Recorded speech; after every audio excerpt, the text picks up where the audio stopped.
So hello and welcome to the Reset Show, episode number 17, Engaging Employees in a Virtual World. We all know about that. That's been the story of our lives for the last year. We are delighted to be joined today by not one, but two special guests. Yes, we have Karen Notaro and Ruth Patel from the Ministry of Justice here in the UK. Now, between Karen and Ruth, they have over 20 years experience in the civil service, but of course, looking at them, you wouldn't know, how is that possible? And they're now working together as people insight managers for the MOJ People Group. So Karen and Ruth, thank you for joining us. I'm looking forward to hearing more about your work shortly. Before then, the usual round of thanks to my co-hosts, Emma Bridger, Belinda Ganaway, and our producer, Katie Austin. Welcome and thanks to those of you who have joined us today for the live recording. And of course, a big shout out to our viewers on YouTube and our podcast listeners. Over to Belinda now for a brief reminder of what the show is all about. Thank you. Great to be back after our break. So the Research Show is a podcast and a YouTube channel, and it's a conversation really. And it's a conversation of exploring what are the opportunities to rethink how we work, where we work, and how we treat each other at work. So it was born during the early days of the pandemic, and hopefully it will survive and live long after we've forgotten whatever that was. So we host different interesting people and speakers and have an interesting conversation every couple of weeks, and then share it on all good podcast channels and YouTube. It's great to be back.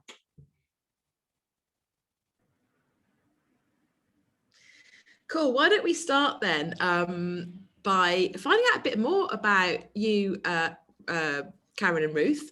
Sure, our viewers would love to hear a bit more about you. Tell us a bit about, your role. What sort of stuff are you involved with at the MOJ? And then we'll ask you a little bit more about the MOJ itself as well. So let's start with you, finding out a bit more about you guys. I'll go first. So my name's Karen Notaro, and yes, one of three people insight managers. So work in HR, although I am almost a 21-year civil servant.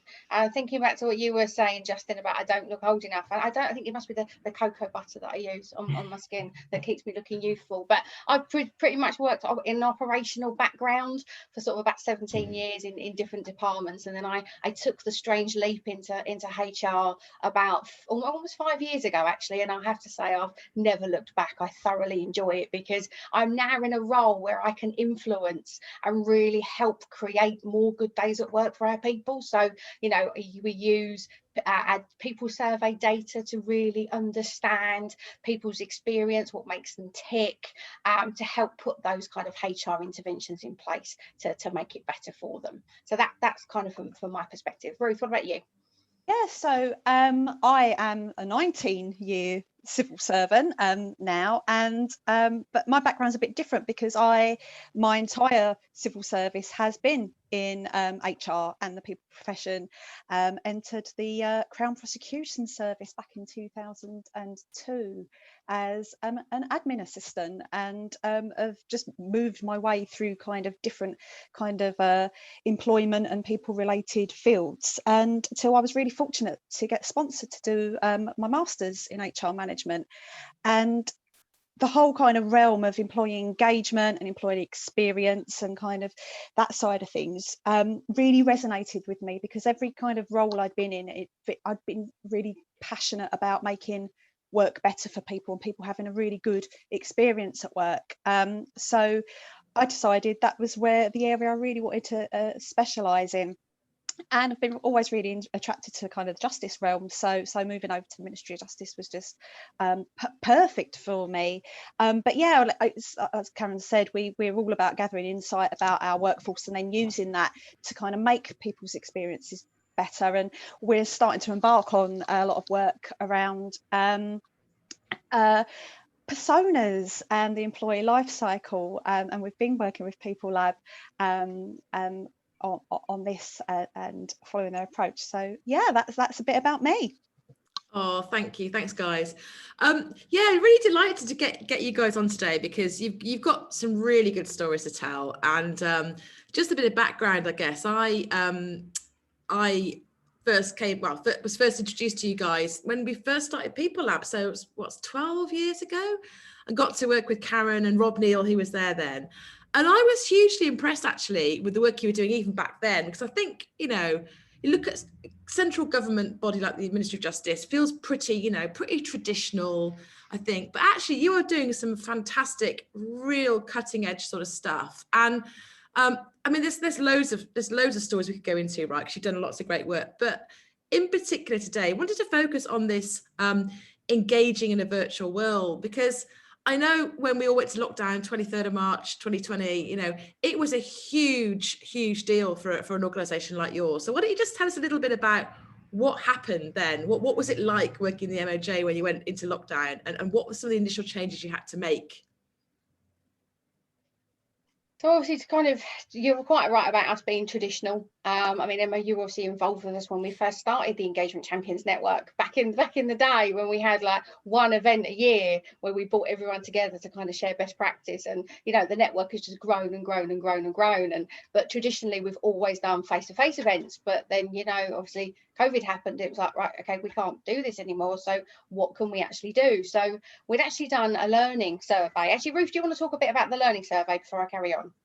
Yeah, sure. So we kind of just before lockdown, I think it was around the start of February, we done a survey with our engagement champions to find out actually what they wanted to learn more about, kind of any areas where they wanted to upskill in terms of creating a good employee experience and around employee engagement, and the ways they like to learn and connect with us. And this really came out of us refreshing our strategy for our Champions Network, making it much more focused about kind of capability building.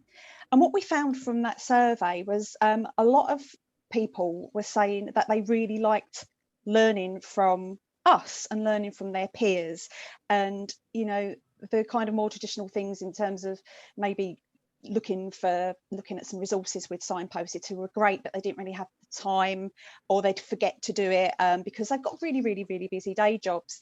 But we were running events and kind of like day-long events and going around regionally and things like that. But there was also barriers in terms of getting release, and could people travel to them and things like that. So we knew we needed to kind of start looking at doing things slightly differently before the pandemic hit. But when that hit, it was then a real catalyst for we can get this moving now. Yeah, absolutely. So yeah, we really used it as an opportunity. So I mean, literally, MS Teams, I think, got rolled out the second week into lockdown. So we had this huge learning curve ourselves to go on in terms of how do we do this? And I think I should have a T-shirt with so you're on mute. Because we seem to spend all our times on meetings saying you're on mute, and then you unmute yourself and it automatically does it again. It's quite frustrating. But we'd actually done we were just spending some time sort of thinking how we can do this. And for National Day for Staff Networks in May, we decided let's use some of the technology that we've got. We appreciate that not everyone in the organisation is on that technology yet, and even a year later, still not everybody is on that technology. So one of our biggest barriers of engaging with everybody is that they're not on the same tech as yet, although that work is sort of happening. And so we use live events, but we both come out of it thinking, yeah, that was great, but we can't see people. We don't really know if anyone's there. We're talking to ourselves. We like to interact with people. We are quite extroverted, even though we've both come out as introverts on MBTI, interestingly. And so we thought, let's just set this up as a normal meeting. Let's just do a normal meeting, limit it to 50 people, but yet let's use some of those themes that we took from the learning survey, and let's host some events. So we bravely and perhaps stupidly decided that we were going to do 6 events over, what was it, about 2-3 months. It wasn't a massive period of time. So it basically meant we were doing an event every 2 weeks, which was crazy. But we went through the themes, and Ruth decided, first of all, let's do engagement engagement fundamentals. Let's go back to basics, Khan, let's do, the enablers of engagement, and obviously bringing in the fifth enabler of employee involvement. So the Aon Hewitt work, because obviously that links in with our people survey. And then I sort of had the idea of, okay, we've got the rest of these themes, why don't we ask people the order in which they want to learn them in? So we set up a little poll on the event, and we've got people at the event to then vote for the theme for the next one. And we've just continued that going, and we've had more and more people coming. And I think what's great is that whereas the face-to-face events, it was always one theme. People come along, they attended, and then they went back to their offices, and there was no further connection. People have been able to stay connected, and they've been able to come to the events that matter to them.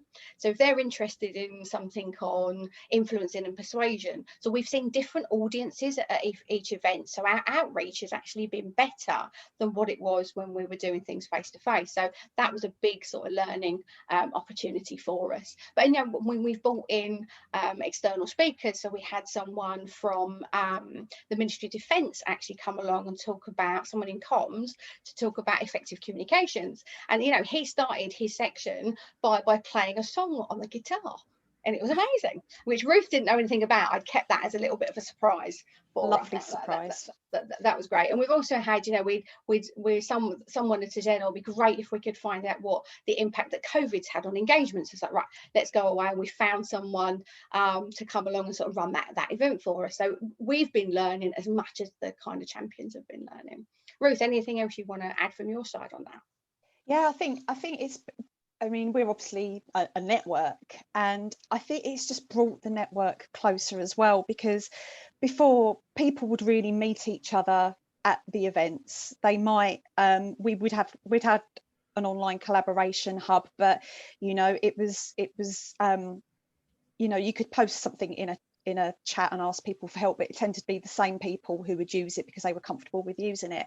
But by bringing people together virtually, you've got the regions, it's broken down barriers across our regions, it's broken down barriers across our agencies as well, because for those that aren't really familiar with the Ministry of Justice, we're kind of 70,000 strong, and we're made up of really, really varied roles, and we're across the whole UK. So we employ prison officers, we employ lawyers, we employ probation officers, court clerks, policymakers, finance experts. It's really broad. So it's broken down some of those barriers between professions, between roles, between regions, and people are staying connected. We run little breakout sessions in the events, and so people get to know each other. And what we're finding more and more now is people just flood the chat, and you get little conversations going between people, and that's fantastic, because we don't want them just to learn from us, from what we're presenting, or whoever speakers we have, or from the workshops, but actually their insights and what they can share in the chat, and those conversations are just as great learning, and we learn a lot from them too. Cool. Do you know what? I think it'd be really useful actually just to take a little bit of a step back. Because you actually, you've referred to the network a few times, and I'm familiar with that, but I'm thinking some of our listeners might not be. And I think you are really, kind of world leading in this area, because you've had a network for such a long time, a kind of engagement network, and you've been working with them for many years. So do you want to just tell us a little bit about your network, Karen, and how it started, and what it's made up of, and how it works? Yep. So in 2007, an employee engagement project group was set up to really enable engagement to happen. And this was sort of to ask our people to understand what engaging them, to then analyse those results, and then to act on them. So our kind of tagline was ask, analyse, act, and that formed part of a continuous conversation cycle. And so an event was held. It was the 3rd of September 2008, which was a mix of engagement leads or anybody that was really interested in taking engagement forward. And what they were kind of asked is, how can we understand our people better? And the best way to do that is to identify advocates or champions who understand it, who are positive role models, that will actually go out there there and have the conversations so we can get that two-way insight, not just through the people survey, but continually throughout the year. And so those engagement leads were asked to sort of go off and sort of find these wonderful people. And so the day before, and I still remember this, the day before the next event, which was in the December of 2008, my manager had said to me, Karen, what are you doing tomorrow? And I'm like, I'm working.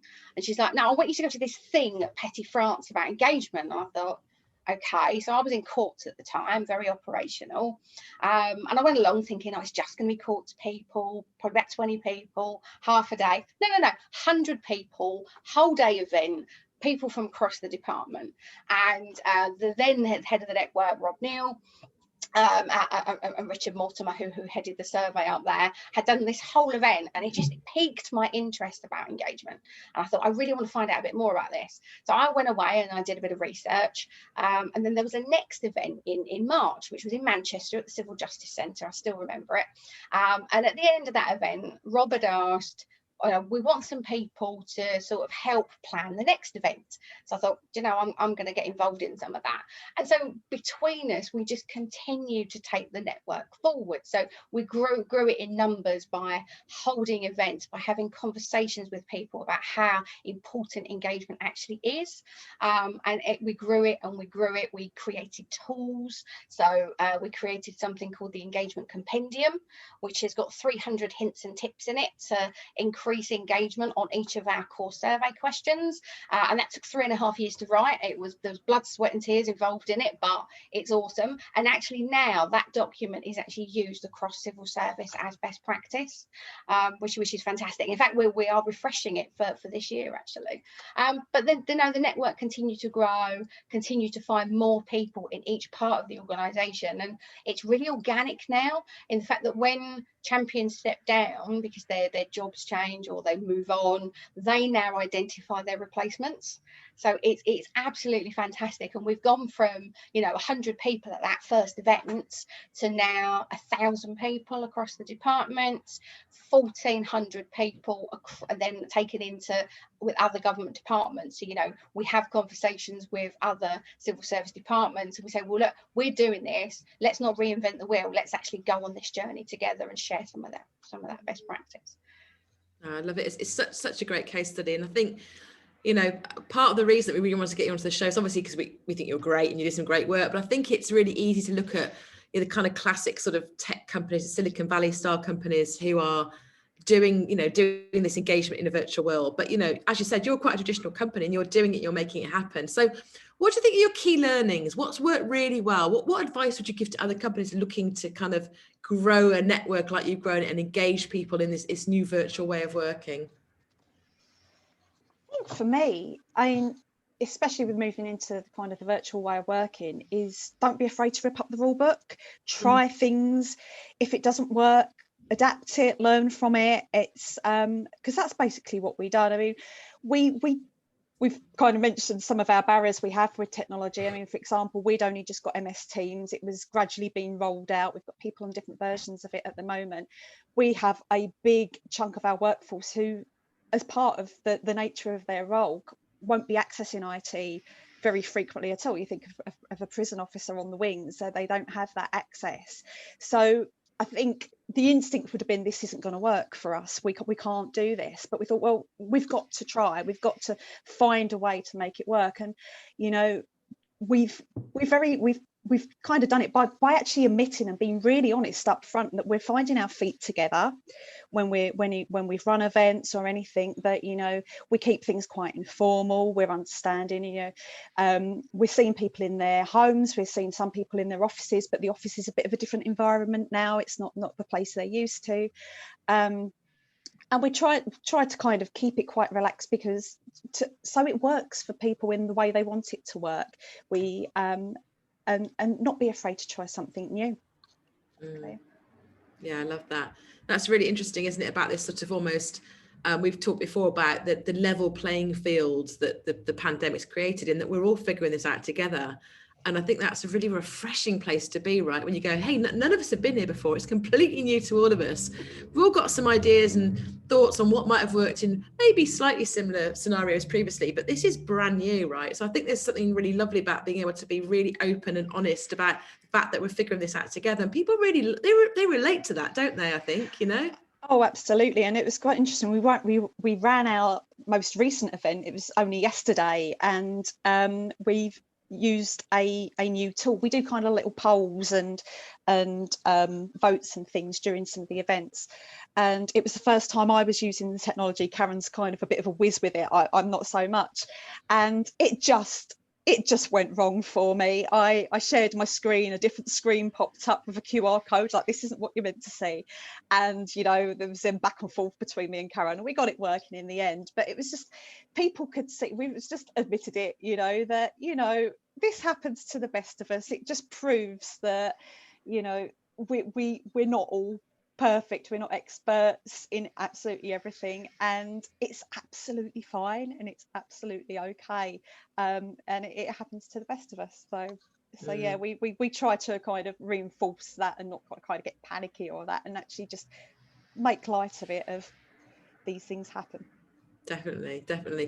And I know, as you've talked about already, Ruth, you know, you've got a really diverse audience, and you know, people talk about, you know, engaging remote workers. I think engaging people that work in prisons has got to be, you know, it's a story there in its own right. Okay, you know, we've had many conversations about this.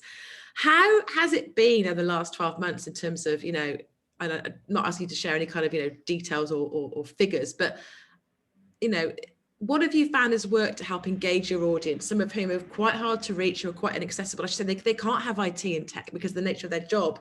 So it's really challenging. How's that been for you? And what have you been doing? Have you got any ideas or tips you can share with the audience in terms of what's worked for you? I think from my perspective, what's worked is finding the people who can connect kind of with the front line. So, you know, some kind of real allies for us are our HR business partners working in the prisons. They've been able to, because of the nature of their role, been able to do some work remotely, but they, as soon as they were able to, have also gone back into that kind of prison environment. And those kind of roles, people hub managers who can kind of straddle between the two environments, they've been a real key audience. So it's finding out who we can connect with, who can then advocate our messages, and then who we can learn from about what the kind of experience of those people on the wings, who we might not be able to talk to directly instantly with. So really forming those kind of key allies and those connections. Great. Yeah, love it. Karen, have you got any thoughts on that? So I think from the what have we kind of learned thing, and this does kind of, we've kind of been talking about this anyway, but it's involving everyone. So it's not about us creating something that we think is going to be absolutely fantastic. We might say, oh, we've got a really good idea here, but actually we've got a captive audience that we can test things with.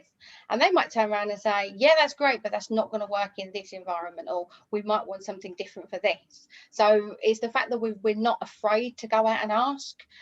You know, we're great at sort of suggesting pilots, but yeah, we absolutely involve everyone. I think in terms of the audience as well, in terms of how we've engaged, yeah, Ruth's completely spot on. It is, we've identified the actual doers. So aside from our network, we've actually got a smaller group. So this came from the original forum that were there to create the events, but we've now got an engagement circle which we dictate who are members of, because we know who we need to get involved, and we utilize them to really get that two-way communication going. So we've got a mix of engagement leads, wellbeing leads, engagement champions. It's nice for the leads to hear some of the challenges that the champions are having, because they might not necessarily be aware of it, and other parts of HR have started utilizing that circle. So, you know, our policy team, for example, you've got a captive audience there that you can run things past as part of stakeholder engagement to really know how something's going to land when you roll it out in the business.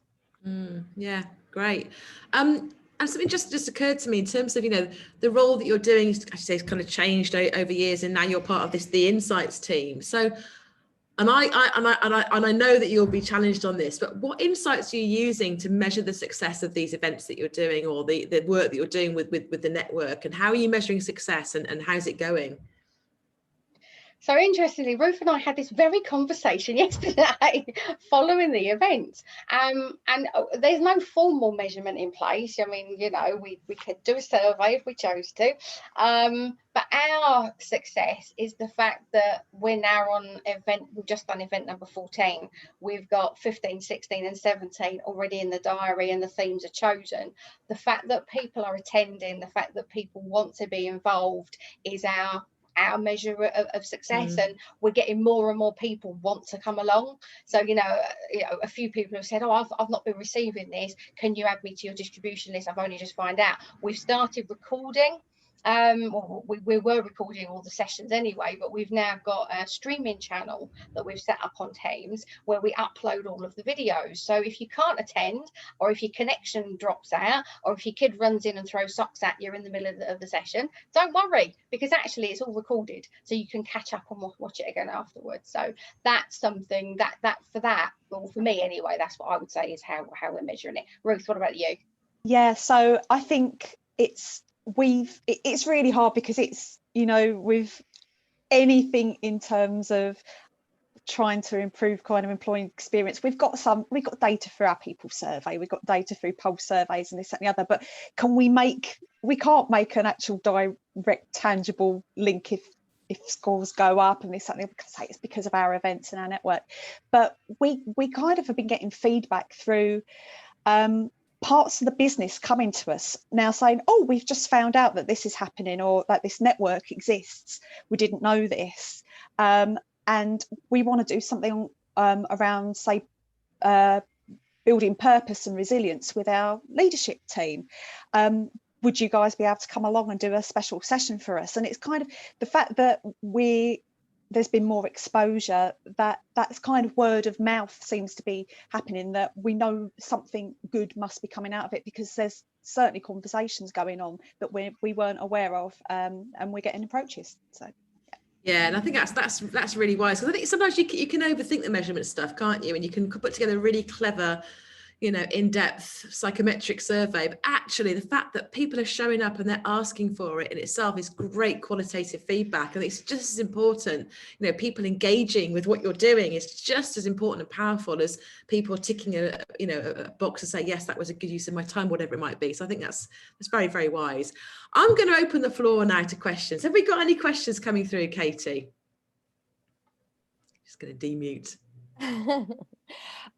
No questions as such, but we have Sarah on the call who works for M&S, who said she's also getting real benefits out of using Teams and how it's bringing people together.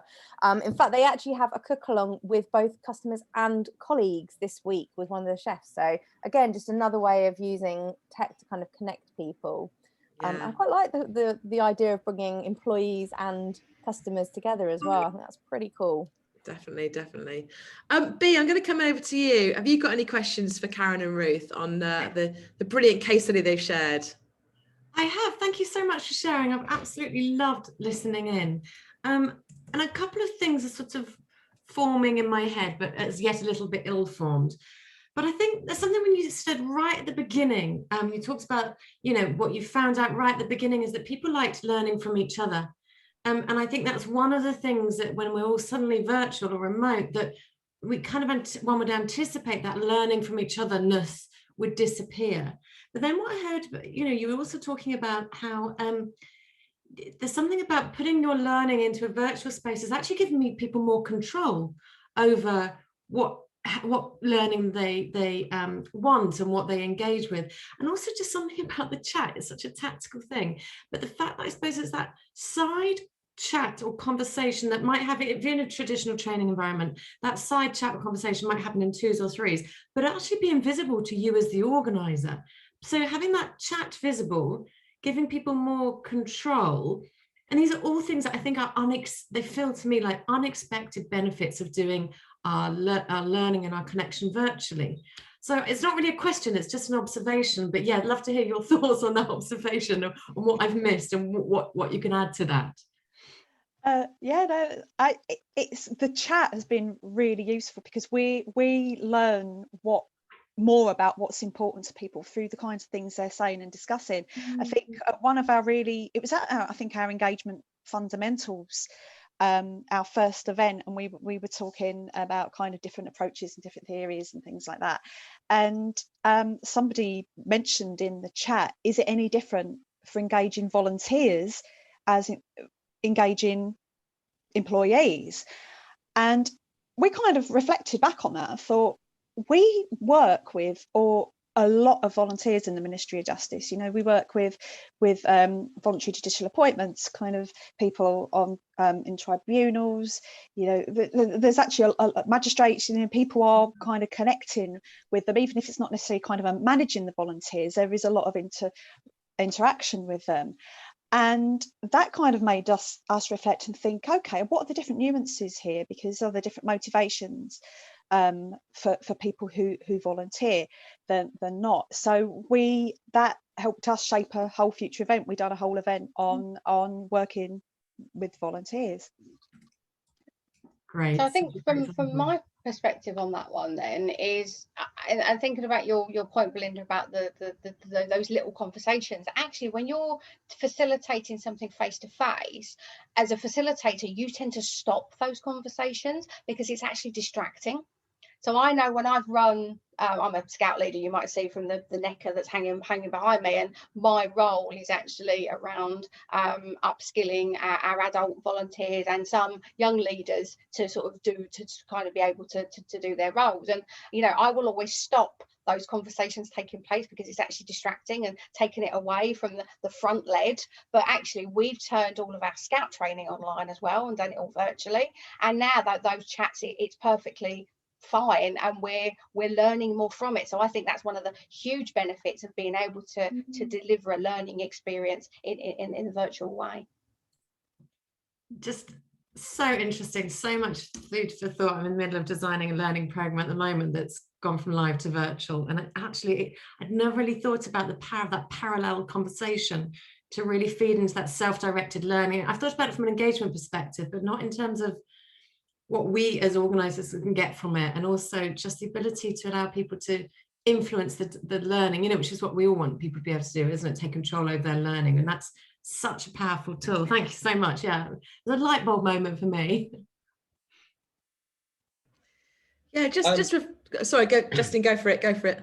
Well, I was just going to jump in because we've had so first of all, Laura was reflecting that they also started a manager peer-to-peer group, and that's been really valuable. But we've had a question from Sarah, and this was kind of buzzing around my head as well. So I'm delighted that Sarah's that we're thinking in the same terms. So Sarah's wondering how long you'd run the network at Circles, but also I think really interesting, top tips on keeping it fresh as well. So, you know, I think it'd be great to hear a little bit more of the stuff that's obvious to you, Karen and Ruth, because you know what you do, and to a degree, Emma.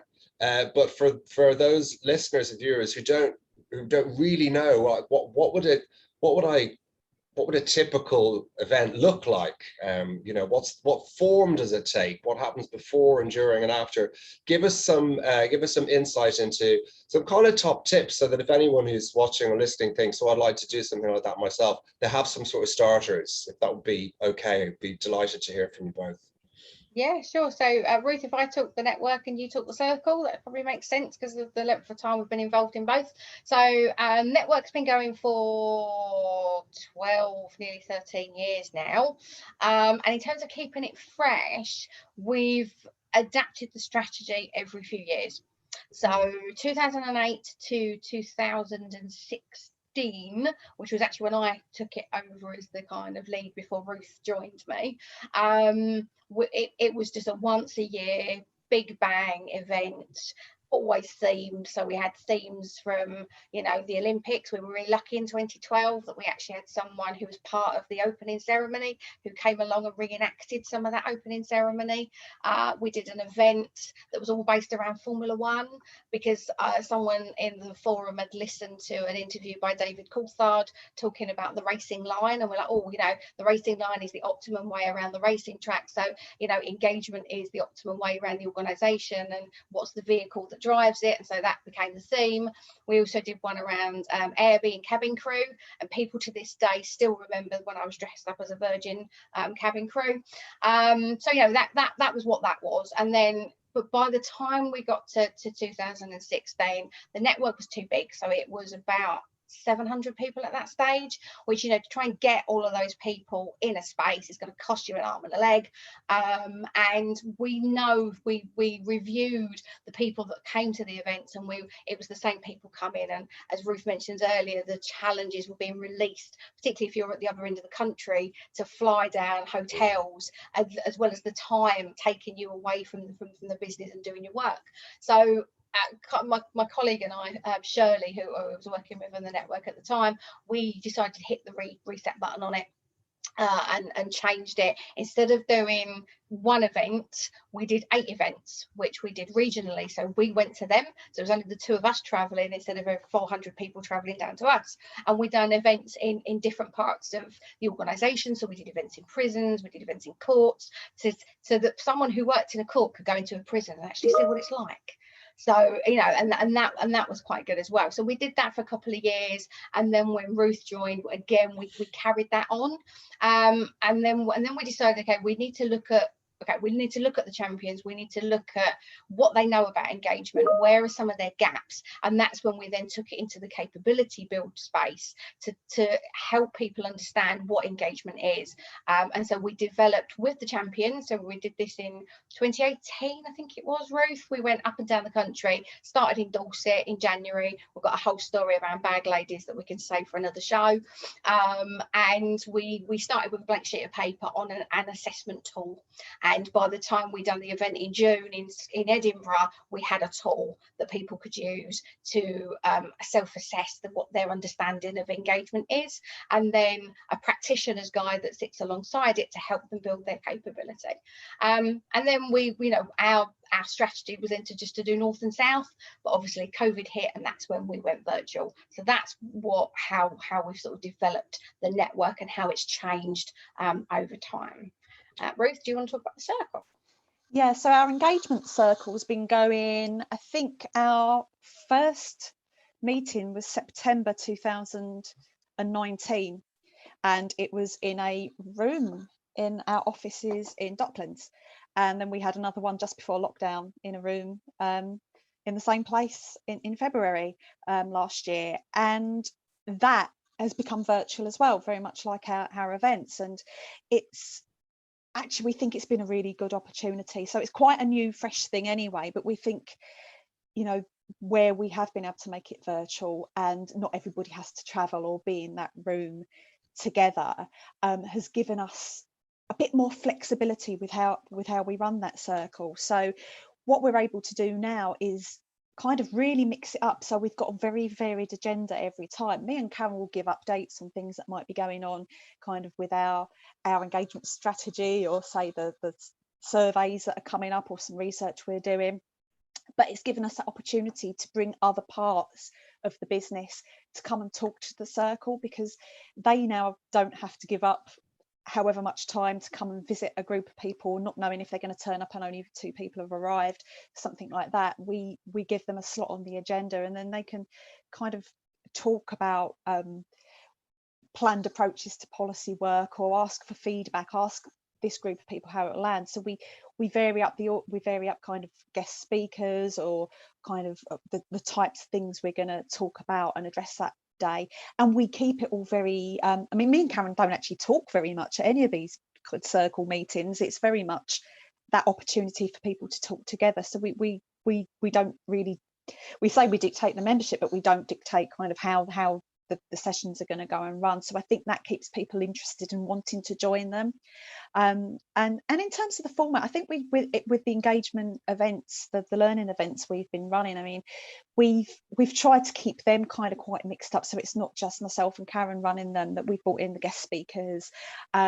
We generally run a format in terms of, we'll start with maybe a presentation, although we probably do something interactive like a vote or a poll, or ask people to flood the chat with thoughts, and then we take kind of people into half-hour workshops, into breakout rooms, so they can they will have tasks relating to kind of what we've just been going through. And then they'll come back from their workshop sessions and feedback afterwards. But the actual content, we try and keep it quite varied, so we're not too heavy just on theory, we're not too heavy on one thing. We keep it quite light and mix up, maybe kind of, this is what the research says, this is what the theory says, this is what you can do in reality, and what you can take back to your team. So we try and keep it quite a mix, so it stays fresh. Oh, thank you very much for both of you for that. An obvious question, forgive me if I've missed this entirely. What's the difference between the circle and the network? So sorry, go for it, Ruth. Okay. So the network is kind of the overall champions network. So it's all of our champions, which might be volunteers, it might be people who've become champions because it's part of their role, so their engagement lead. The circle, I would say, are a small group that we can really kind of gauge, who have real connections and have got some very proven track record of taking kind of what we produce kind of for the network out to their champions. They kind of almost lead their champions. They've got good networks themselves, connect with them. So we're a small group where we can kind of run initial ideas past, and that other parts of the organisation can run initial ideas past and connect us with other champions who we might not have those close relationships with ourselves. Does that sum it up, Karen? Kind of. Gotcha. So you're sort of like the special forces then, the circle. It's like I want to be in the circle. I don't care about the network. And just, sorry, one last really practical question. How long are you? So you've gone from Karen, particularly big day-long events with 700 people, and then you kind of reduce them down. But so how long are you actually getting people to spend in a virtual setting for these network meetings now? How many hours? No more than 2. Yeah. And that includes the introductions, about generally 45 minutes to go through the theory, half an hour to do a bit of practice, come back, vote for the theme of the next event, and then do feedback. And so yeah, we do keep it light. We always try and finish early as well, so we always try and finish in like an hour and 50, so give people that magic 10 minutes back in their diary before their next sort of session starts. And that was based on the feedback that we got from the survey, actually, in terms of small bite size, and we thought, so let's create that virtually then. Oh, thank you. I'm heartened to hear that, partly because we all are aware of organizations who've just gone, oh, well, we'll just do it online, and you're going, no, you can't do that. But also because that links really nicely to conversations that myself and Emma are having at the moment about this whole reinvention of the learning journey. So looking at breaking things down in small chunks, as you've said, and creating a more hybrid process where you're dipping in and out with a group of people, kind of like blending the coaching model of 6 sessions and taking the traditional vertical training 8 hours in a day and crashing that onto the side. So I'm heartened that 2 hours as well. It's interesting. That's when people ask me, I'm like, 2 hours.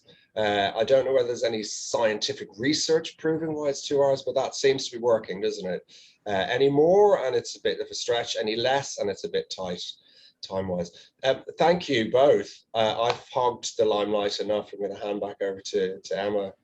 Yeah, we're almost at time, and just hearing you, Karen, talk about all those events, lots of memories coming back. I remember the Olympic one. I remember being in York with you guys, in Cardiff with you guys. So it's been wonderful for you to come and share your journey with our audience. I think people are really interested in the practical side. So thank you, Justin, for those really practical questions. And What we'll do in the show notes as well is I'll include a free copy of our engagement champion role profile. It's one of our most downloaded, requested resources, because people want to see, what does it look like if you're going to get engagement champions or this network together? What might they do? So we'll include that as well.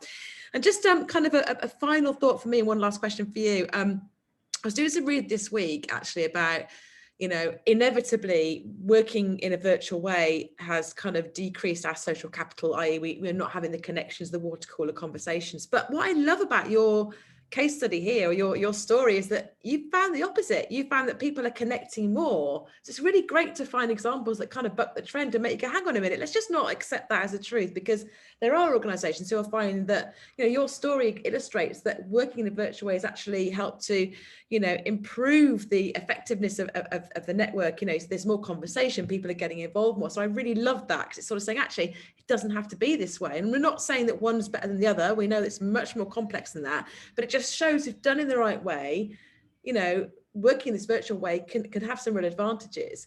So on that, I'd just like to ask you, what next? Where are you going to take this next? What plans have you got for what comes next? Oh, don't want to reveal too much, but so we've sort of been looking at, okay, we're doing all these workshops and they're great, but we want people using them. We want people to be able to consolidate the learning that they've done as part of the sessions. So we are creating, and in fact it will be launching in just short of a month's time, our People Engagement Academy. So this has kind of come from the fact that Ruth and I, during lockdown, have been involved in some virtual running. So you can't quite see, but on the back of my door, we've got some medals. So a couple of them we've actually been able to do together. So the Halloween run, we've done a 5K run together on that and got a lovely medal. The Christmas one was 25 miles over 12 days, got a lovely medal. And it's always involving gin, which has us, you only have to say gin and we're there. Then we done a Valentine's one, which we had planned to do together, but we ended up doing separately. And Ruth created a most amazing video of joining us together. We'll have to show it to you sometime. It's absolutely hilarious. And so we thought, well, we know the benefits that we've been getting from this and how it's added value and kept us going. So how can we keep the engagement going? So we thought, actually, let's turn some of these workshops to encourage people to do the workshops themselves in their own parts of the organisation. But what they get out of it is some stamps, and then after so many stamps, they'll get a virtual postcard. So we'll start at the journey. We'll at 10 stamps in, they'll get a walking badge, all the way up to the heady heights of 200 stamps being the Olympian badge. And part of this is obviously linking with the Fitbit as well. So if you've got a Fitbit and you do the kind of every so often, you'll get you do so many steps and you get a badge. And obviously with the whole scout leader thing as well, everyone loves a badge. So that's part of what we've got planned anyway. Ruth, do you want to talk a bit more about what we're going to do when we can get back out into the offices? Yeah, so I think the thing where we kind of feel that also going virtual with the events has benefited us is that we now, when we do go out and around and talk to our people on site, when we're able to get back out to there, we're going to spend more of that time, rather than delivering things, listening to people. So I mentioned, I think right at the start, we're about to embark on some work developing personas, so we can now actually spend much more time observing people's day-to-day kind of pains and gains in their roles, and spend that kind of quality time with people, really kind of quality for us, learning and finding out more about what their day-to-day work is. And then with the Cape, we can kind of stick to the more short bite-sized stuff to kind of share and encourage the learning. So we feel it's gonna let us be able to use our time in a much more kind of just a greater way to really make work better for our people. Brilliant. Thank you so much for that. And thank you both for coming on the show. It's been brilliant to hear from you, and love the fact that you're basically gamifying your engagement network, which I love. And we're hopefully going to have a feature show on gamification. So more of that coming up shortly, hopefully. Thank you massively for coming on the show today. Really appreciate it. Always good to see you both and hear what you're up to. Going to hand back over to Justin to finish us off today. Yes, thank you, Emma. And again, final thanks to Karen and to Ruth for joining us today. And I'll be taking away the phrase, everybody loves a badge. That's what I'm going to take away with me from today's show. True dat, true dat. Folks, next time on the Reset Show on the 5th of May, we will be joined by author, consultant, and global neuroscience expert, Hilary Scarlett. And we will be talking about how we can help understand what's going on in our brains when we're navigating change. So yet again, a very hot topic. We've all been navigating one hell of a lot of change over the last year. So what's been going on inside there, and what can we do about it? So do join us for that one. If you'd like to receive all the follow-up resources from the show, then make sure you're subscribed to the Reset Show. And if you're listening on YouTube, please like, subscribe, and share again with the podcast. The more you like and subscribe and share, the more you contribute to spreading the good word of the Reset Show. So thank you again to our invited studio audiences. Thanks to our guests. Thanks to my co-hosts and producer. We will see you all next time. Over and out.